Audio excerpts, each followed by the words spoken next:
Today we take an in-depth look at the Desert Mercenaries Banner. I already gave my first impressions of our new units, but this time we got stats for everyone, and we'll also discuss some builds and playstyles. This banner features Tethys, Ewan, Gerik, and Ephraim Lyon, our second duo hero. We also have Ross, who is being added into the 3 to 4 star pool directly. Ross got some surprisingly awesome stats, and we'll talk about him at the end of this video, so stick around. First, we have Tethys, a colorless dagger infantry unit. She is also a dancer. For stats, Tethys has 38 HP, 27 attack, 35 speed, 23 defense, and 34 resistance. A pretty decent stat line for a support unit. That lowish base attack doesn't bother Tethys too much. She won't be like our crazy offensive dancers from a couple banners back. Still, Tethys has a great base speed stat for not getting doubled too often, and her res stat is really solid. She also isn't super frail like some of our other dancers, so Tethys can hold her own if she does get into a fight. For old skills, Tethys has the Cleaner plus Dagger, grants bonus attack based off the total of stat buffs on the enemy. Kind of a weird weapon, but it's not terrible. She comes with Dance naturally. Her A skill is Speed and Res Bond 3, which grants +5 speed and resistance when next to any ally. If Tethys sticks with the team, she's gonna boost her 2 best stats, and that's fine for fending off squishy mages. Tethys' one new skill is Dagger Experience, which just grants double EXP to Dagger allies. Not very impressive, and getting to level 40 isn't very difficult. With her old skills and a pretty useless new one, it's obvious that if someone demotes on this banner, it's gonna be Tethys. Dancers are nice to have, and a Dagger Dancer can offer more support thanks to the weapon's natural debuffs. But I really wouldn't summon for Tethys unless you really want to get her right now, or if you don't think she's gonna demote. That is a possibility. Tethys won't be changing the meta, but she is a nice supportive dancer since her base resistance is so high. She can easily activate ploys or sabotage skills to debuff enemy teams from the backline, and can fit in regular ally buffs as well. Dagger units have a lot of neat options, especially if you have some of these seasonal daggers, but for available ones there's going to be the Barb Shuriken from Kaze, which is a slaying dagger. The Goody Boot from Winter Cecilia is a defensive dagger, and Tethys can become pretty tanky if you outfit her with more defensive skills like Distant Defense. For fun, you can also use Hot Springs Camilla's Ouch Pouch Dagger. It grants -2 special cooldown on turn 1, and if you plan to use Tethys with Gerik and Marissa, they both have Infantry Pulse, which will work on Tethys. That's 4 special charges instantly, which means Tethys can start off a fight with a full Glacy special, and even if she's not your main damage dealer, she can provide a nice chunk of damage when needed. She will probably be best utilized for tanking mages, and she has the stats to at least survive them.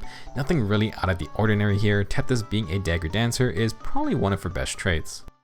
Moving on, we have Ewan, who is Tethys' younger brother. Ewan is a red infantry mage and a trainee unit, which means he's going to get some extra base stats. He has 38 HP, 37 attack, 33 speed, 23 defense, and 35 resistance. A bit similar to his sister, but Ewan's got 10 more attack to utilize. It's actually pretty disgusting if you look up a stat chart, because Ewan would have been the highest BST mage in the entire game. He has more base stats than all the armored mages except for Halloween Ileana, who just also released. Ewan may not have a unique tome, but the boy has a lot of stats to make up for it. For old skills, he has Glacies, which is perfect for his high 35 resistance. His A skill is Swift Stance, which grants +4 speed and resistance when defending. Swift Stance pairs nicely with the red Serpent Tome. Our last colored Serpent Tome, these weapons grant Distant Defense 3, so +6 defense and res when defending against a ranged attacker. These are purely enemy phase weapons, and Ewan has these stats to use it well. Okay speed, which can be improved, and then his defense isn't super low. It may not be the best tome for him depending on your playstyle, but in terms of ranged tanks, Ewan should do just fine. His second new skill is Sabotage Speed. At the start of the turn, if a foe has 3 less resistance than the user and that foe is adjacent to another foe, then they are inflicted with -7 speed through their next action. Sabotage skills are great for grouped up teams like in Arena or Aether raids, and can be nasty if you cannot avoid them. -7 speed is quite a lot and can definitely change a matchup substantially, so it's a powerful ability to have. Ewan's decent speed may also be enough to double some faster mages if they are not careful. For playstyle and builds, Ewan is clearly meant to tank ranged foes. He has a Distant Defense tome and can stack more defense or resistance in the A slot or Sacred Soul slot. His base kit really only needs a stat refine for his weapon, and then chuck in Distant Defense as his seal. A ploy skill would be nice since that also takes advantage of Ewan's high res stat, and attack ploy is a great choice. Some substitutes can be bond skills since those are potentially working on the player phase too. If you aren't liking sabotage speed, then a buffing B-link skill can be cool, or a chill skill is guaranteed to hit someone. In terms of offensive builds, Ewan has high attack and okayish speed, so you should be able to use a blade tome just fine. You can go with the classic Fury plus Desperation setup as well. Something more interesting but very rare is the Red Fox tome. It's only from Hubert, who is also not a bad user of the weapon, and it inflicts -4 to all stats on the enemy when you initiate combat. Pair this with Swift Sparrow and a future low res skill, and that's a lot of advantages when you attack an enemy. If you get a plus speed Ewan, then he is definitely set up for offensive builds. Otherwise, you can just stick with his enemy phase playstyle. Kinda wish we got more dual phase tomes besides just blade tomes murdering everything. Ewan's not bad, but I would understand why he's not going to be a high priority for some players. If you like the other Serpent tomes or the Guard Bow, then Ewan can be a great unit for you. Our third unit is Gerik, the leader of a little mercenary gang, and he is an axe infantry unit. Gerik has 47 HP, 37 attack, 36 speed, 30 defense, and 22 resistance. Very impressive stat line. 37 attack and 36 speed is pretty darn good. His high 47 HP is great and should be accounted for since his defensive res is a little lower than what you would expect on a lower HP unit. He's similar to Hilda from earlier this year, and while Gerik has some neat skills, it's pretty tough to match Hilda's unique weapon, which not only grants her flat +3 speed, but potentially another +6 attack and speed too. I'm still impressed that Commander Anna still has the highest base speed stat for all axe users. She gets beat out by others if you include unique weapons or boons, but I was secretly hoping Gerik would finally surpass her. For old skills, Gerik has Moonbow, which is totally fine. His A skill is Darting Blow 4 for that sweet +9 speed on initiations. His B skill is Sudden Panic, which inflicts panic on foes if they have less HP than Gerik and are next to another foe.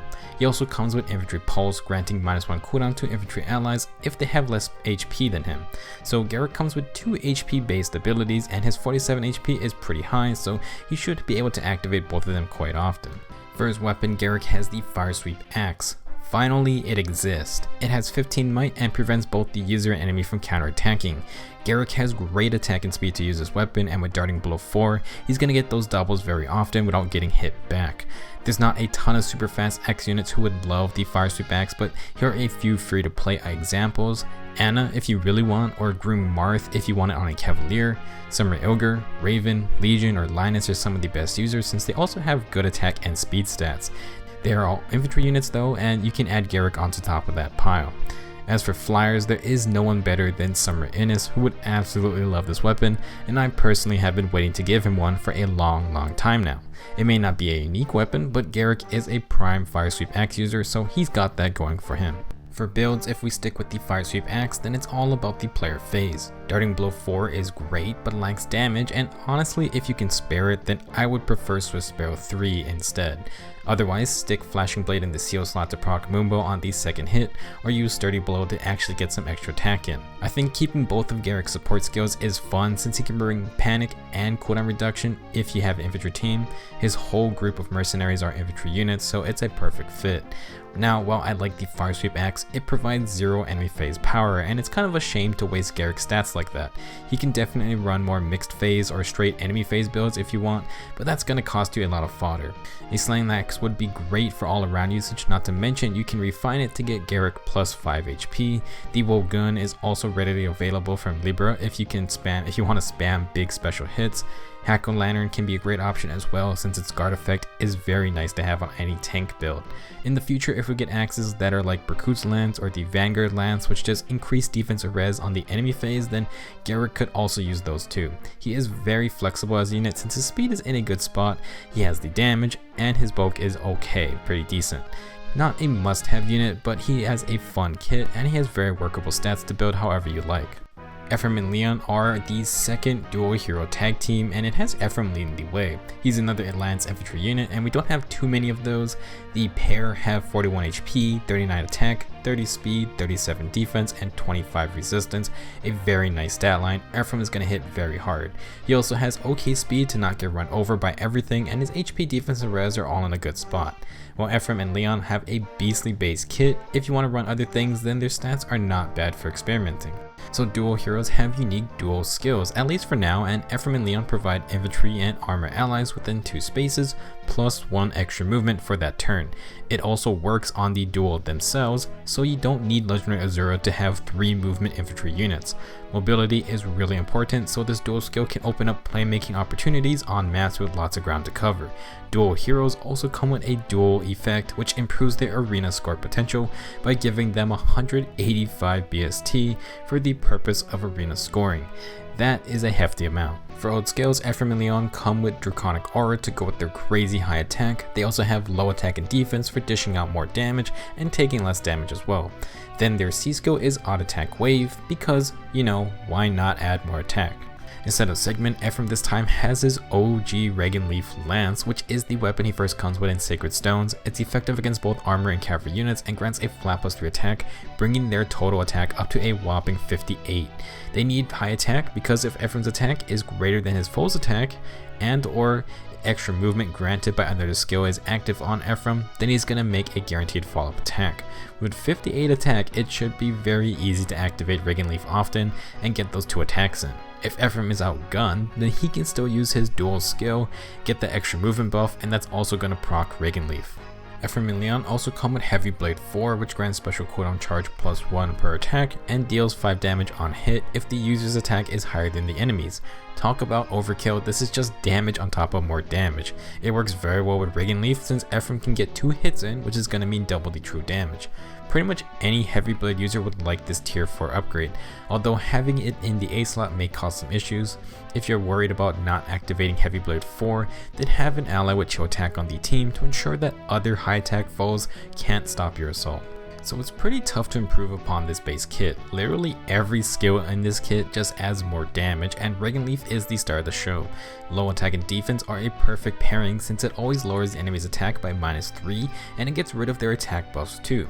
The same applies for defense buffs, and it just means Ephraim's going to be hitting harder all the time. With Regan Leaf, Ephraim doesn't have to worry about speed as much or rely on quick riposte for follow-up attacks, so you can utilize other strong skills in those slots. I think just adding a Sacred Seal is enough honestly, but this Ephraim can definitely run things like Distant Counter or Sturdy Impact. Attack Smoke or Speed Smoke would be great for multiple enemy fights, and I do think having some speed is good since it can help win follow-up attack battles. For example, Regan Leaf can cancel out a Wary Fighter effect, and if Ephraim is fast enough, he can score a regular speed follow-up himself. Haven't really mentioned the whole dual effectiveness part of Regan Leaf much, and it's just going to mean that Ephraim will have a way to cut down through super high defense armor units. I also want to talk about Gale Force because I think if Ephraim and Lyon use their dual skill, engage a fight and proc Gale Force, then they should have that 3 movement afterwards. That could be a fun special. Overall, an absurd kit combined with their stats, fairly high defense, and a res stat that isn't super low means Ephraim and Lyon aren't going to go down easily. Their dual skill can possibly give you a ton of new plays to make, and I do think it has good potential. I think this tag team will be very fun to use, and if you're up against them, definitely try to avoid letting Ephraim initiate first. Our last new unit is Ross, who is also an infantry axe unit, so if you can't get Gerik, then maybe you can get Ross. Stat-wise, Ross is a beast because he is also a trainee unit. He has 47 HP, 38 attack, 31 speed, 32 defense, and 24 resistance. Similar to Gerik actually, just a bit slower. Now, important to note that Ross has an monstrous 38 base attack, and he has an attack super boon, so that's 42 attack. If you ever wanted a high damage axe infantry unit, then Ross is your boss. His other stats are also respectable, and since he's easier to get, you can fish around for a stat boon you like. Plus speed would be great, or plus defense to res could also be used for a defensive build. For his kit, Ross comes with the Brave Axe, perfect for his high base attack. He has Smite and then Fire Boost 3 at 4 stars. 47 HP isn't bad for a boost skill, but do be wary that taking damage hurts the skill a lot, and in high-end PvE content, it's basically useless. Ross also has Threatened Defense, which is good if you can activate it, but it's going to require getting close to the enemy team. So this isn't a fully hardcore build section, but since we do have these 3 to 4 star units coming, I just wanted to suggest some very easy to get budget skill options if you want ideas. For the Brave Axe, it's super simple, either Fire Boost or good old Death Blow 3. For specials, Luna is good, and then Hit and Run or Drag Back can be used to retreat after Ross deletes an enemy. If you don't want to use a Brave Axe, you can have other options.